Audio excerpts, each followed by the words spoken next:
الحمد لله تبارك الذي بيده الملك وهو على كل شيء قدير. الحمد لله الذي هدانا لهذا وما كنا لنهتدي لولا أن هدانا الله. أشهد أن لا إله إلا الله وأشهد أن محمدا عبده ورسوله أرسله بالحق بشيرا ونذيرا. اللهم صل على محمد وعلى آل محمد كما صليت على إبراهيم وعلى آل إبراهيم وبارك على محمد وعلى آل محمد كما باركت على إبراهيم وعلى آل إبراهيم إنك حميد مجيد. يا أيها الذين آمنوا أوصيكم وإياي بتقوى الله.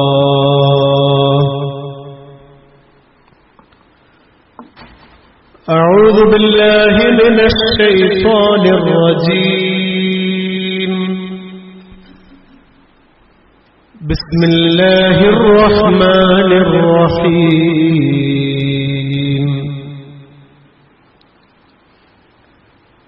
وما محمد إلا رسول قد خلت من قبله الرسل أفإن مات أو قتل انقلبتم على أعقابكم ومن ينقلب على عقبيه فلن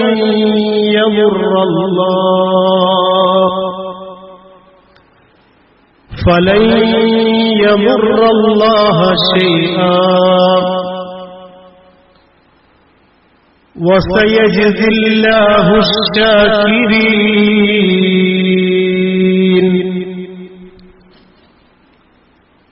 صدق الله العلي العظيم.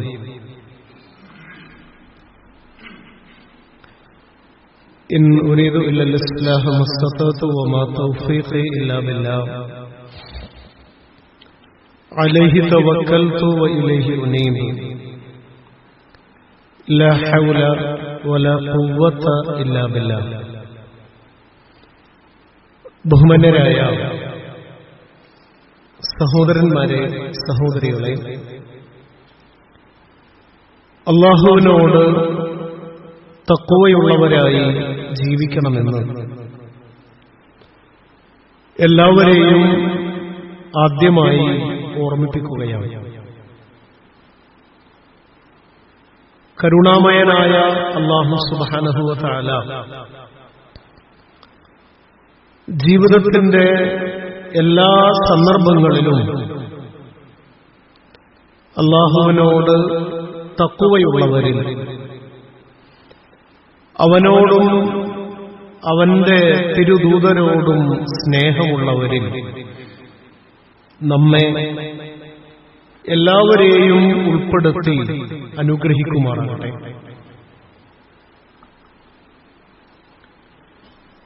റബീഉൽ അവ്വൽ ആഗതമാകുന്നതോടുകൂടി മുസ്ലിം ഉമ്മത്ത്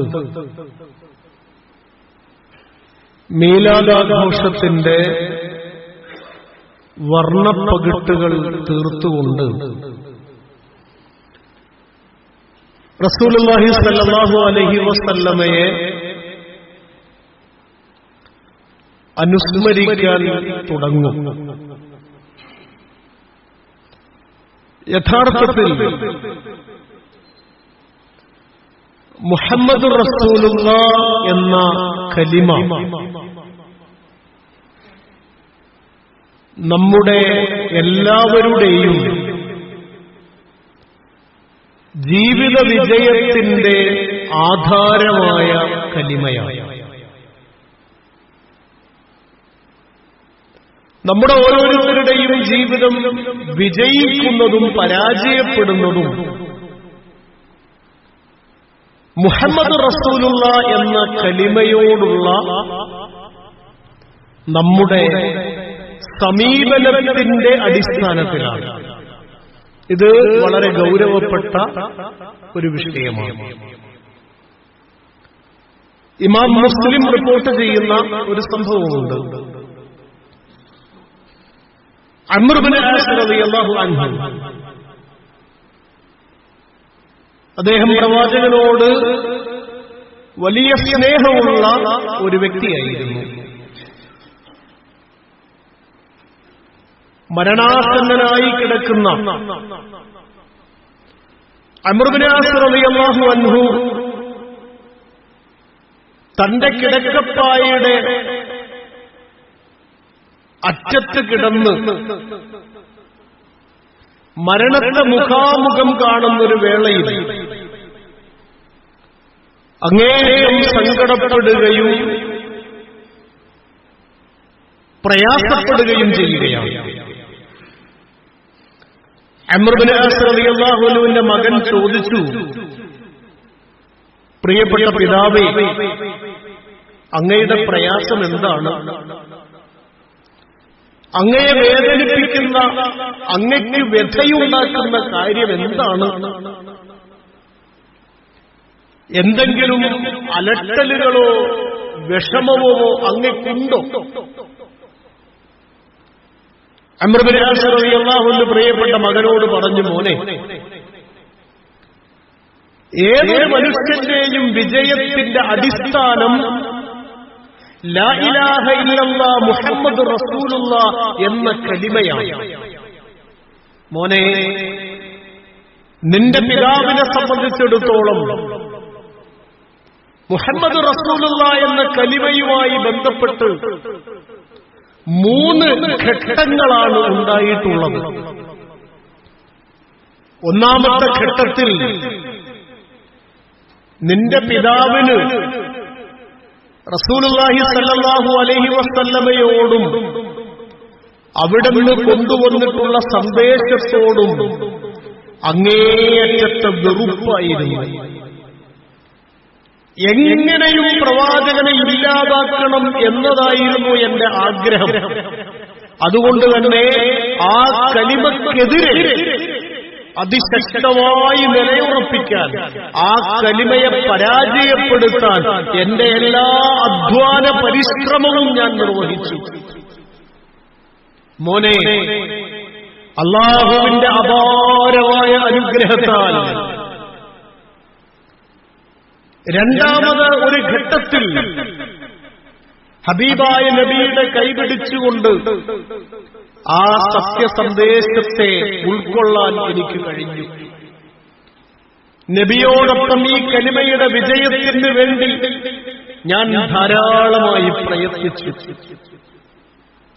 ആ പ്രവാചകനോടുള്ള സ്നേഹത്താൽ, അവിടത്തോടുള്ള ആദരവിനാൽ മോനെ, എത്രയോ കാലം നബിയോടൊപ്പം കഴിഞ്ഞിട്ടും ഞാൻ നബിയുടെ മുഖം, ഹബീബായ നബിയുടെ മുഖം ഞാൻ പൂർണ്ണമായി നോക്കിയിട്ടില്ല മോനെ. എനിക്കതിനായിട്ടില്ല. നബിയുടെ മുഖത്തേക്ക് പൂർണ്ണമായി നോക്കാൻ പോലും അവിടത്തോടുള്ള ആദരവിനാൽ, സ്നേഹത്താൽ എനിക്ക് കഴിഞ്ഞിട്ടില്ല. മോനെ, പ്രവാചകൻ സല്ലല്ലാഹു അലൈഹി വസല്ലമയുടെ വഫാത്തിന് ശേഷം ദീർഘകാലം ഈ കലിമയോടൊപ്പം ഞാൻ ജീവിച്ചു. മലക്കുൽ മൗത്ത് എന്നിലേക്ക് വന്നു ചേരുന്ന ഈ നിമിഷത്തിൽ എന്നെ വേവലാതിപ്പെടുത്തുന്ന, എന്നെ അസ്വസ്ഥപ്പെടുത്തുന്ന കാര്യം പോലെ ഈ കലിമയോടൊപ്പം എനിക്ക് മരിക്കാൻ കഴിയുമോ എന്നതാണ്. പ്രിയപ്പെട്ടവരെ, നമ്മുടെ എല്ലാവരുടെയും ആഗ്രഹമാണ് ലാ ഇലാഹ ഇല്ലല്ലാഹ് മുഹമ്മദ് റസൂലുള്ളാഹ് എന്ന കലിമ ഉച്ചരിച്ചുകൊണ്ട് ഈ ലോകത്ത് നിന്ന് തിരിച്ചു പോകണമെന്ന്. നമ്മൾ ജനിച്ചു വീഴുമ്പോൾ നമ്മൾ അറിയാതെ നമ്മുടെ പ്രിയപ്പെട്ട ആളുകൾ നമ്മളുടെ കാതുകളിൽ ആ വചനങ്ങൾ പറഞ്ഞു തന്നിട്ടുണ്ട്. ബോധം വന്ന നിമിഷം മുതൽ ആ കലിമയെക്കുറിച്ച് നമ്മൾ കേൾക്കുന്നുണ്ട്.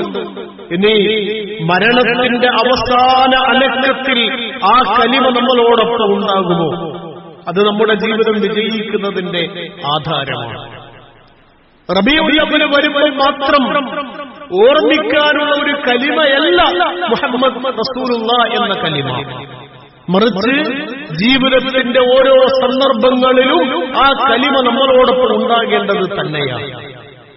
ഇൻഷാ അല്ലാഹ് ഇനിയുള്ള ഖുതുബകളിൽ മുഹമ്മദ് മുസ്തഫ സ്വല്ലല്ലാഹു അലൈഹി വസല്ലമയുടെ ജീവിത പാഠങ്ങൾ എന്ന നിലയിൽ ഖുർആൻ നൽകിയിട്ടുള്ള സുപ്രധാനമായ ചില നിർദ്ദേശങ്ങളുണ്ട്.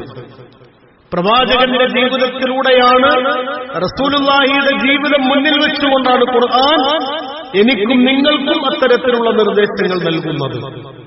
വ്യക്തികളെന്ന നിലക്കും സമൂഹമെന്ന നിലക്കും നമുക്ക് വഴിയടയാളമായിട്ടുള്ള വചനങ്ങളായിരിക്കും അത്. റസൂലുള്ളാഹി സ്വല്ലല്ലാഹു അലൈഹി വസല്ലമയെ ഓർമ്മിക്കുമ്പോൾ ആ പ്രവാചകന്റെ ജീവിതത്തെ മുന്നിൽ നിർത്തിക്കൊണ്ട്, ആ തിരുദൂതരുടെ ജീവിതത്തെ മാതൃകയാക്കി വെച്ചുകൊണ്ട് അല്ലാഹു സുബ്ഹാനഹു വ തആല നൽകിയിട്ടുള്ള ജീവിത പാഠങ്ങൾ, ആ പാഠങ്ങൾ പഠിക്കുന്നതിലൂടെ പ്രവാചകനോടുള്ള നമ്മുടെ അടുപ്പം, നമ്മുടെ വർത്തമാനകാല ജീവിതത്തിൽ എത്രത്തോളം പ്രവാചകന് നൽകപ്പെട്ടിട്ടുള്ള നിർദ്ദേശങ്ങൾ പ്രസക്തമാണ് എന്ന തിരിച്ചറിവ്, അതിലൂടെ പരിശുദ്ധ ഖുർആൻ തന്നെ പറയുന്നത് പോലെ വഅലമു അന്ന ഫീകും റസൂലല്ലാഹ്, അല്ലാഹുവിന്റെ റസൂൽ സ്വല്ലല്ലാഹു അലൈഹി വസല്ലം നമ്മളോടൊപ്പമുണ്ട് എന്ന ഏറ്റവും ആധ്യാത്മികമായ ഒരു അറിവ് നമുക്ക് ലഭ്യമാകും. ഇന്ന് വിശദീകരിക്കാൻ ഉദ്ദേശിക്കുന്നത് റസൂലുള്ളാഹി സ്വല്ലല്ലാഹു അലൈഹി വസല്ലമയുടെ ജീവിതത്തിൽ അങ്ങേയറ്റം പ്രയാസവും പ്രതിസന്ധിയും ഉണ്ടായപ്പോൾ അല്ലാഹു നൽകിയിട്ടുള്ള ഒരു ഉപദേശമാണ്. നമുക്കെല്ലാം അത് സുപരിചിതമാണ്. ഫഇന്ന മഅൽ ഉസ്രി യുസ്റാ, ഇന്ന മഅൽ ഉസ്രി യുസ്റാ, ഫഇദാ ഫറഗ്ത ഫൻസബ് വഇലാ റബ്ബിക ഫർഗബ്. വളരെ സുപരിചിതമായി നമുക്ക് നമ്മുടെ ജീവിതത്തിൽ പഠിച്ചതും ഓർമ്മയുള്ളതുമായിട്ടുള്ള ഭാഗമാണ്. പ്രയാസത്തോടൊപ്പം എളുപ്പമുണ്ട്, തീർച്ചയായും പ്രയാസത്തോടൊപ്പം എളുപ്പമുണ്ട്. അല്ലാഹുവിനെ നിരന്തരം തേടിക്കൊണ്ടിരിക്കുക, സത്യത്തിനും ധർമ്മത്തിനും ന്യായത്തിനും വേണ്ടി നിരന്തരമായി അല്ലാഹുവിന്റെ റിള ലഭിക്കാൻ, നന്മ ഭൂമിയിൽ സ്ഥാപിതമാകാൻ നിരന്തരമായി പ്രയത്നിച്ചുകൊണ്ടിരിക്കുക, അധ്വാനിച്ചുകൊണ്ടിരിക്കുക. ഇത് റസൂലുള്ളാഹി സ്വല്ലല്ലാഹു അലൈഹി വസല്ലമയുടെ ജീവിതത്തെ മുന്നിൽ വെച്ചുകൊണ്ട് എല്ലാ കാലത്തുമുള്ള മനുഷ്യർക്ക് നൽകിയിട്ടുള്ള, പ്രത്യേകിച്ച് മുസ്ലിം ഉമ്മത്തിന് നൽകിയിട്ടുള്ള, തിരുദൂതരുടെ അനുയായികൾക്ക് നൽകിയിട്ടുള്ള ഒരു ഉപദേശമാണ്, ഒരു ജീവിത പാഠമാണ്. നബി തങ്ങളുടെ ജീവിതം നിങ്ങൾ പരിശോധിച്ചു നോക്കൂ. പ്രവാചകൻ സ്വല്ലല്ലാഹു അലൈഹി വസല്ലമയുടെ ജീവിതത്തെ സൂക്ഷ്മമായ അർത്ഥത്തിൽ പഠിക്കുകയും വിലയിരുത്തപ്പെടുകയും ചെയ്തിട്ടുണ്ട്.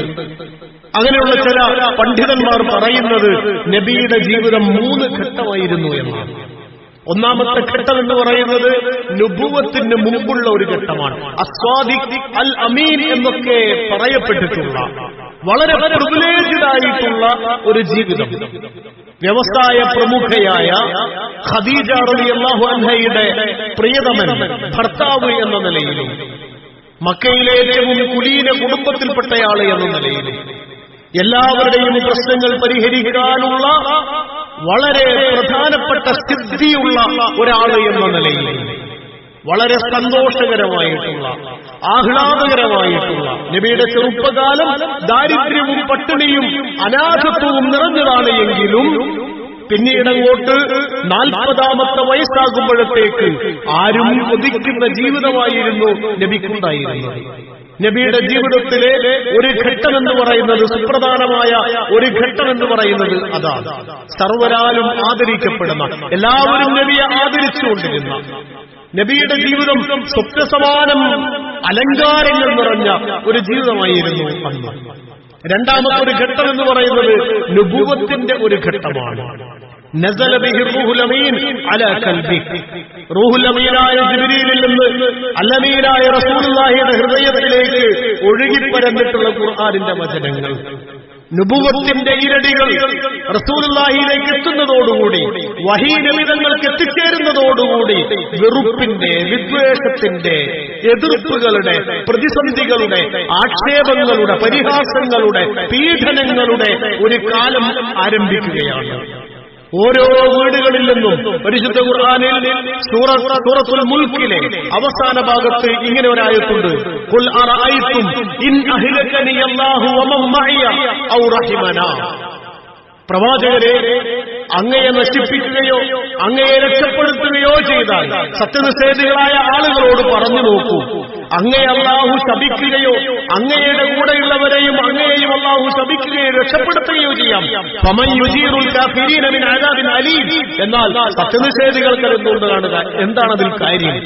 ഈ ആയത്തിന്റെ അവതരണവുമായിട്ട് ഖുർആൻ പണ്ഡിതന്മാർ പറയുന്ന സംഭവം അതെന്താണെന്നറിയോ? എല്ലാ വീടുകളിൽ നിന്നും പ്രവാചകനെതിരെ ശാപവാക്കുകൾ, എല്ലാ വീടുകളിൽ നിന്നും മുഹമ്മദിന് എന്തെങ്കിലും രോഗം വന്നുപോട്ടെ, മുഹമ്മദ് ഈ നാട്ടിൽ നിന്ന് ഇല്ലാതായി പോകട്ടെ, അദ്ദേഹം ഈ നാട്ടിൽ നിന്ന് പുറത്തുപോയി പോട്ടെ, എങ്ങനെയും ശാപവാക്കുകൾ. നബിയുടെ ജീവിതത്തിൽ സങ്കല്പിക്കാൻ കഴിയാത്ത ഒരു ദുരന്ത കാലഘട്ടം എന്നതിനെ വിശേഷിപ്പിക്കാം. അതെ, എല്ലാ വീടുകളിൽ നിന്ന് നബിക്കെതിരെയുള്ള ആക്ഷേപങ്ങൾ, പരിഹാസങ്ങൾ, ശാപപ്രാർത്ഥനകൾ, അങ്ങനെ പ്രതിസന്ധികളുടെയും പ്രയാസങ്ങളുടെയും ഒരു കാലം. ഇത് നബിയുടെ ജീവിതത്തിൽ നബി തങ്ങൾ അനുഭവിച്ചതാണ്. മൂന്നാമതൊരു ഘട്ടമുണ്ടായിരുന്നു നബിയുടെ ജീവിതത്തിൽ. ഇൽഹാറുദ്ദീൻ എന്നും കലിമത്തുല്ലാഹി ഹിയൽ ഉല്യ എന്നും പരിശുദ്ധ ഖുർആൻ വിശേഷിപ്പിക്കുന്ന അല്ലാഹുവിന്റെ ഭാഗത്തു നിന്നുള്ള ഫത്ഹും നസ്റുമൊക്കെ, ഇദാ ജാഅ നസ്റുല്ലാഹി വൽ ഫത്ഹ്, വിജയത്തിന്റെയും സഹായത്തിന്റെയും, അല്ലാഹുവിന്റെ ഭാഗത്തു നിന്നുള്ള വിജയത്തിന്റെയും സഹായത്തിന്റെയും വലിയ വാതിലുകൾ തുറക്കപ്പെട്ടിട്ടുള്ള അല്ലാഹുവിന്റെ പ്രവാചകന്റെ കലിമ വിജയിച്ചുകൊണ്ടിരിക്കുന്ന ഒരു ഘട്ടം റസൂലുള്ളാഹി സ്വല്ലല്ലാഹു അലൈഹി വസല്ലമയുടെ ജീവിതത്തിലുണ്ടായിരുന്നു. പ്രിയപ്പെട്ടവരെ, നിങ്ങൾ എപ്പോഴെങ്കിലും ആലോചിച്ചു നോക്കിയിട്ടുണ്ടോ എന്തിനാണ് നബി സല്ലല്ലാഹു അലൈഹി വസല്ലമയുടെ ജീവിതത്തിൽ പ്രതിസന്ധികളുടെ ഒരു ഘട്ടം ഉണ്ടാക്കി കൊടുത്തത്? പ്രവാചകന്റെ ജീവിതത്തിൽ എന്തിനാണ് പ്രതിസന്ധി? അല്ലാഹു അങ്ങനെ ഒരു നിലപാടുണ്ടായാൽ പോരായിരുന്നു. നുബുവത്ത് നൽകുന്നു, വിജയിപ്പിക്കുന്നു. അങ്ങനെ ഉണ്ടാകാലോ അല്ലാഹു? നുബുവത്ത് നൽകുക, വിജയിപ്പിക്കുക. എന്തിനാണ് നബി സല്ലല്ലാഹു അലൈഹി വസല്ലമയുടെ ജീവിതത്തിൽ പ്രയാസങ്ങളുടെയും പ്രതിസന്ധികളുടെയും കാർമേഘങ്ങളുള്ള ഒരു കാലഘട്ടം ഉണ്ടായത്? ജീവിതത്തെക്കുറിച്ചുള്ള കൃത്യമായ പാഠം നബിയുടെ ജീവിതത്തിലൂടെ തന്നെ പഠിപ്പിക്കണം എന്നതുകൊണ്ടാണ്. നുബുവത്ത് നൽകുകയും നുബുവത്തിന് അർഹനാക്കി റസൂലുള്ളാഹിയെ തെരഞ്ഞെടുക്കുകയും തൊട്ടുടനെ വിജയം നൽകുകയും ചെയ്യുന്ന ഒരു രീതി അള്ളാഹുവിന് അവലംബിക്കാമായിരുന്നു. നിങ്ങൾ അങ്ങനെ ചിന്തിച്ചിട്ടുണ്ടോ എന്നറിയില്ല. അള്ളാഹ്ക്ക് അങ്ങനെ ചെയ്യാമായിരുന്നു. അതിന് വേറെ തടസ്സമൊന്നും അള്ളാഹുവിന്റെ നടപടിക്രമങ്ങളിലില്ല. പക്ഷേ അള്ളാഹുവിന്റെ നടപടിക്രമം അതല്ല. അള്ളാഹുവിന്റെ ഒരു നടപടിക്രമമായിട്ട് പറയുന്നു, എല്ലാ അംബിയ മുർസലുകൾക്കും, എല്ലാ നബിമാർക്കും എതിരാളികളെ, ശത്രുക്കളെ, വിദ്വേഷമുള്ളവരെ, പകയുള്ളവരെ, പ്രതിസന്ധികൾ സൃഷ്ടിക്കുന്നവരെ, ആക്ഷേപിക്കുന്നവരെ, പരിഹസിക്കുന്നവരെ അള്ളാഹു നൽകിയിട്ടുണ്ട് എന്നാണ് പറയുന്നത്. ഇതെന്തിനാണ്? ഇത് ജീവിതത്തിന്റെ ഒരു ഭാഗമാണ്. പ്രയാസങ്ങളും പ്രതിസന്ധികളും ഉണ്ടാവുക എന്നത്. ആരാണ് വിജയിക്കുക? അനുകൂലമായ സാഹചര്യങ്ങളെ ഏറ്റവും നന്നായിട്ട് ഉപയോഗപ്പെടുത്തുന്നവർ, പ്രതികൂലമായ സാഹചര്യങ്ങളെ മറികടക്കാൻ ആലോചിച്ച് മുന്നോട്ട് പോകുന്നവർ. അതല്ല, അതിനപ്പുറത്ത് റസൂലുള്ളാഹിയുടെ ജീവിത മാതൃക, അതിനപ്പുറത്തുമുണ്ട് എല്ലാ പ്രതിസന്ധി ഘട്ടങ്ങളെയും പ്രതീക്ഷയുടെ വാതിലായി കാണുന്ന അത്യത്ഭുതകരമായ നേതൃഗുണം.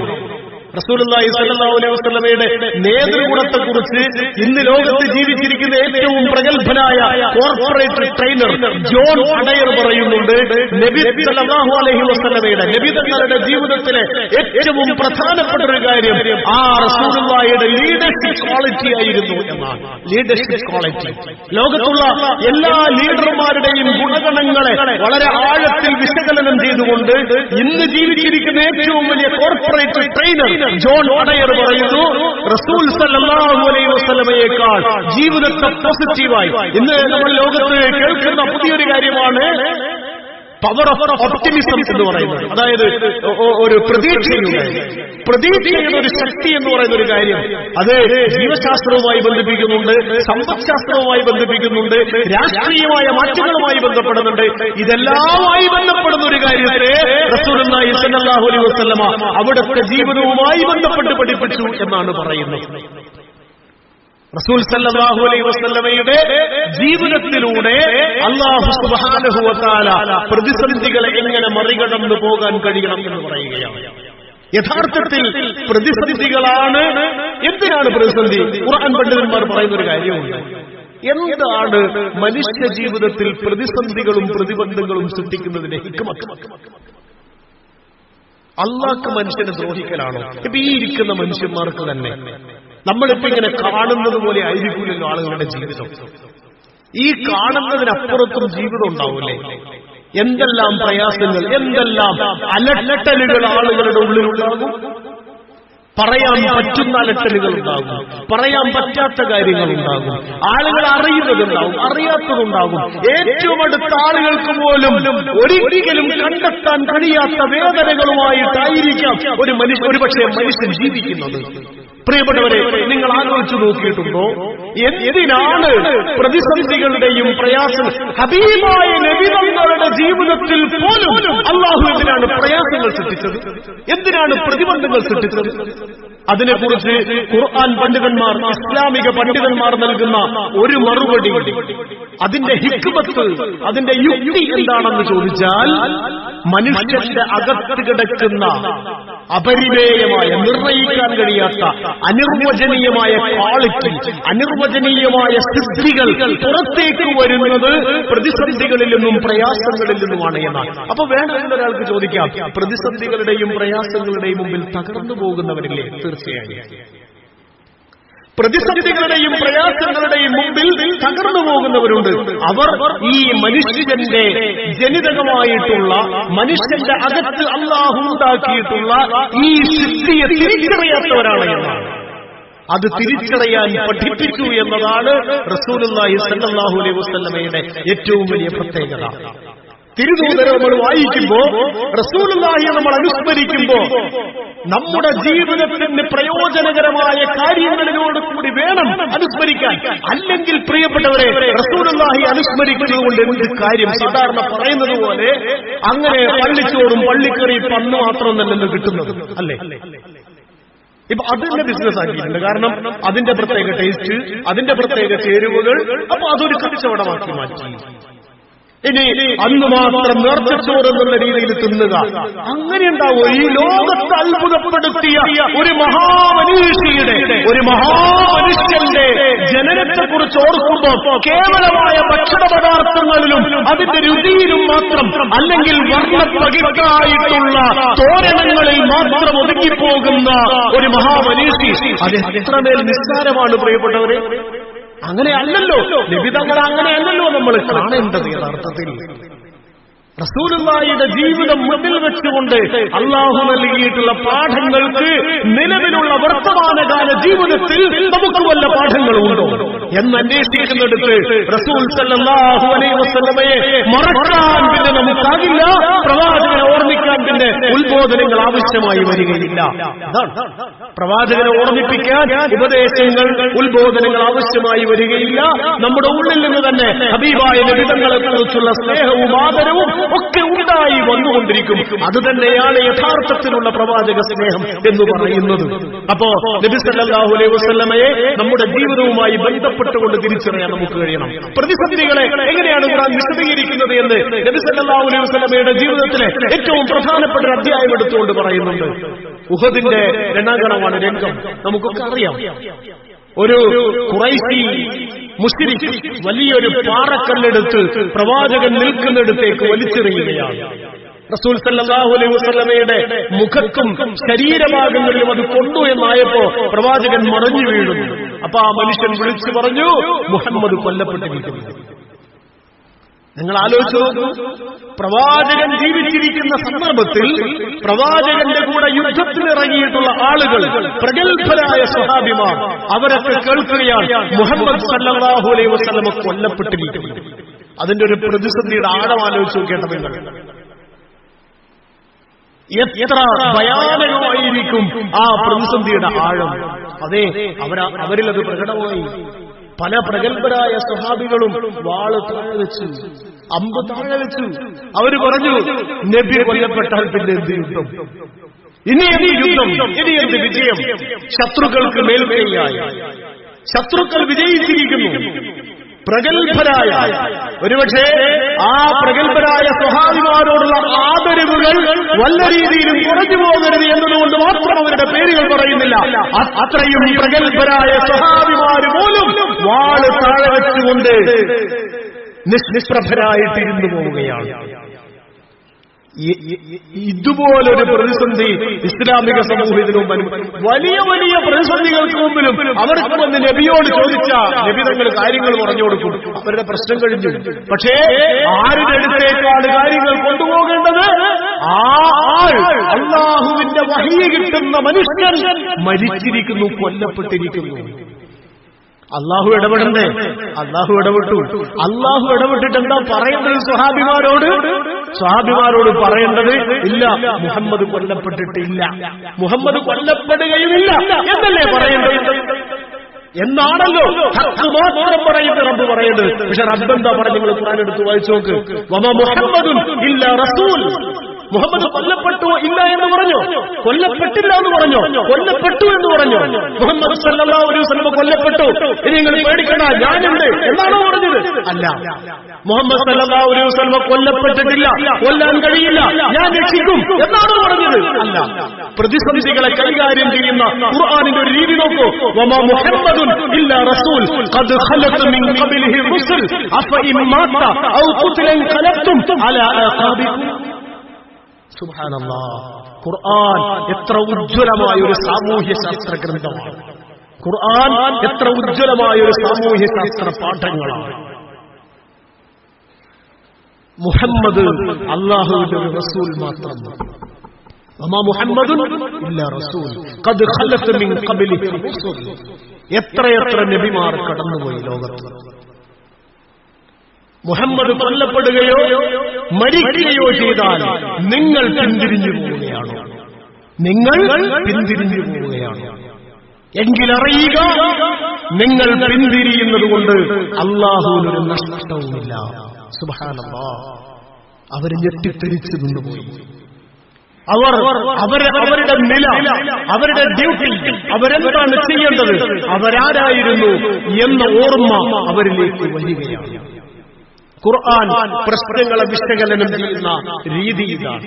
പ്രവാചകന്റെ ജീവിതത്തിൽ വലിയ ഗുരുതരമായ പ്രതിസന്ധികൾ ഉണ്ടായപ്പോഴാണ് ഫഇന്ന മഅൽ ഉസ്രി യുസ്റ എന്ന് പറയുന്നത്.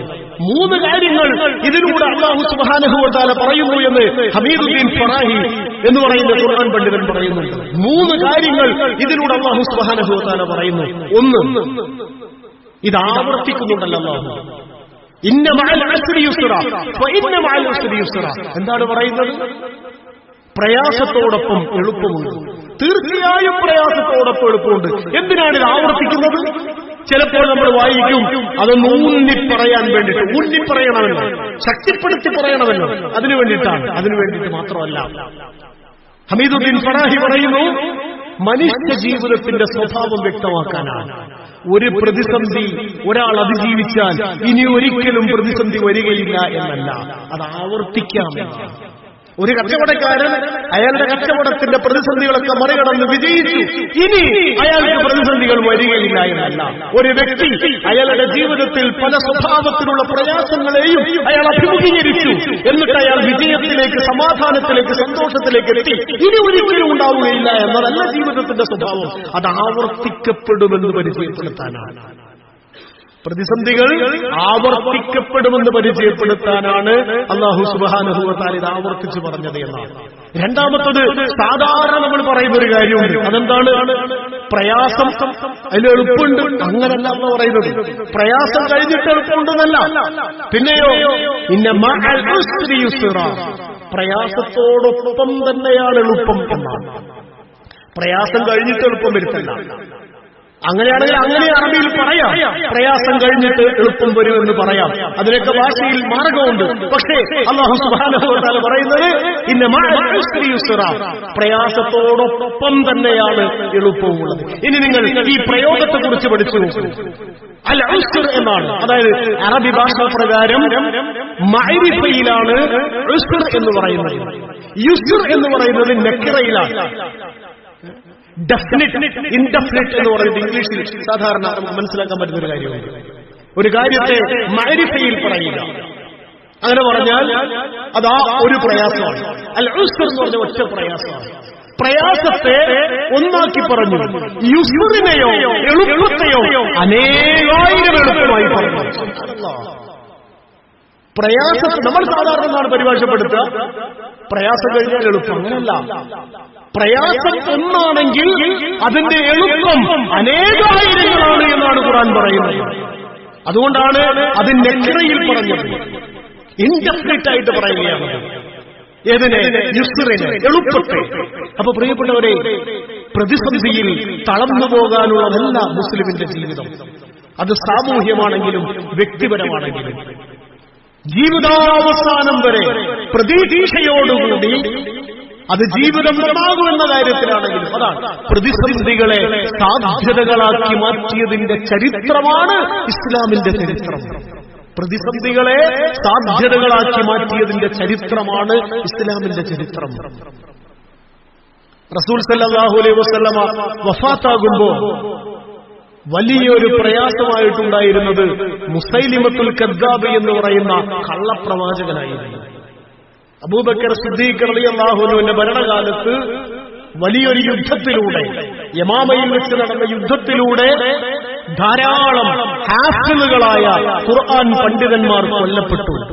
അന്നാണ് ഒരു ചർച്ച വന്നത്, ഖുർആനിനെ മുസ്ഹഫിന്റെ രൂപത്തിൽ സമാഹരണം നടത്തണം. ക്രോഡീകരണം എന്നാണ് പറയുക, അത് യഥാർത്ഥത്തിൽ ശരിയായ രീതിയല്ല.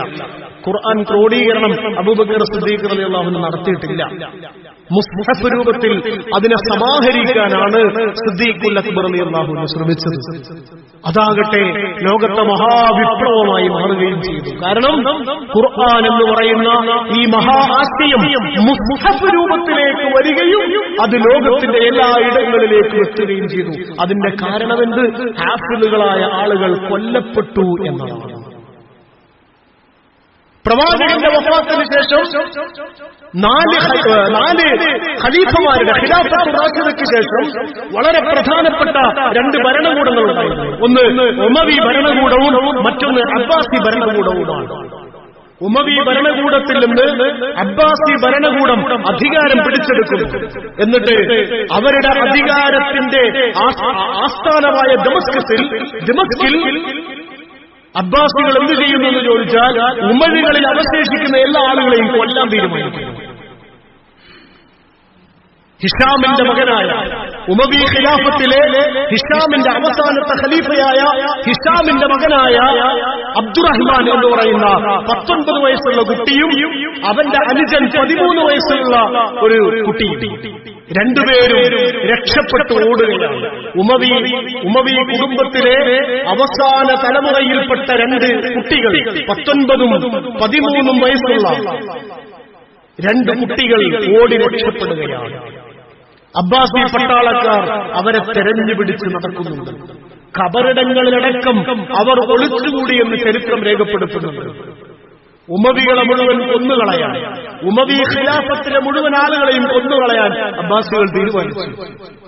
ഈ രണ്ട് കുട്ടികൾ രക്ഷപ്പെടാൻ വേണ്ടിയിട്ട് പുഴയിലേക്ക് എടുത്തു ചാടി.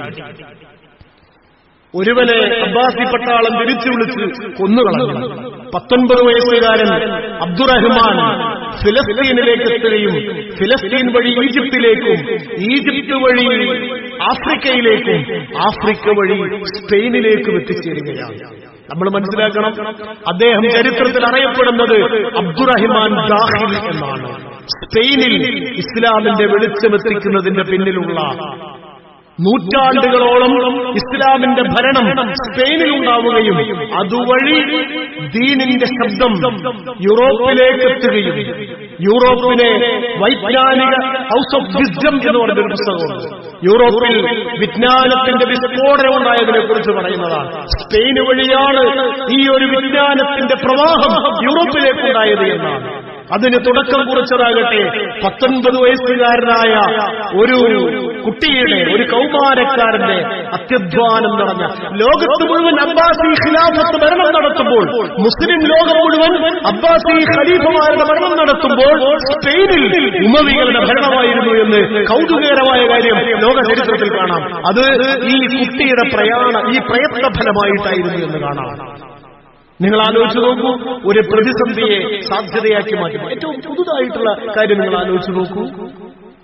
യൂറോപ്പിൽ നിന്ന് ഇസ്ലാം വളരെ കുതിച്ചുയരുന്ന മതമാണ് എന്ന് അനേകം മനുഷ്യരുടെ ജീവിതാനുഭവങ്ങൾ ഇസ്ലാമിലേക്ക് വരുന്നതായി പുതിയ പുതിയ പുസ്തകങ്ങൾ, ഇസ്ലാമുമായി ബന്ധപ്പെട്ട പുതിയ പുതിയ പുസ്തകങ്ങളിലൊക്കെ ഇസ്ലാം സ്വീകരിക്കുന്ന പ്രഗത്ഭരായ ആളുകളെ കുറിച്ചുള്ള അവരുടെ ആത്മകഥകളെ കുറിച്ചുള്ള പരാമർശങ്ങളാണ്.